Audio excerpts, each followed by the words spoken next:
wangu na party leader wa Wiper kukuja kutembea hapa Voi. Mimi ningependa kuhakikishia watu wa Voi kwamba Kenya nzima imeungana kupeleka Kasongo nyumbani. Mimi nilikuwa Secretary General wa chama cha William Ruto. Huyu Rigathi Gachagua alikuwa Deputy Party Leader wa chama cha Ruto. Sisi tukikuja kuwaambia kwamba huyu mtu ni mwizi, muamini huyu mtu ni mwizi. Sisi tunajua yeye ndani na nje. Tunajua kona zote. Na mnasikia ati anajaribu kuwatisha ati yeye ataiba kura.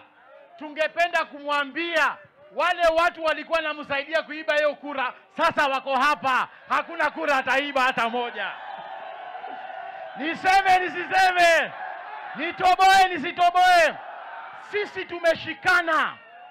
Tumesema kutoka kule Western, jamaa ameuza viwanda zote za miwa. Ameuza Nzoia Sugar, ameuza Mumias, ameuza Miwani, ameuza Chemilil. Amekuja paka Nairobi, ameuza Bomas of Kenya. Anaenda Mombasa, aende auze Changamwe. Anauza mali yetu yote.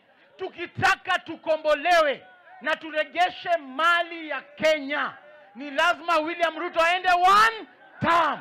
Nikisema harambe, mnasema one term. Harambe! Harambe! Asante sana.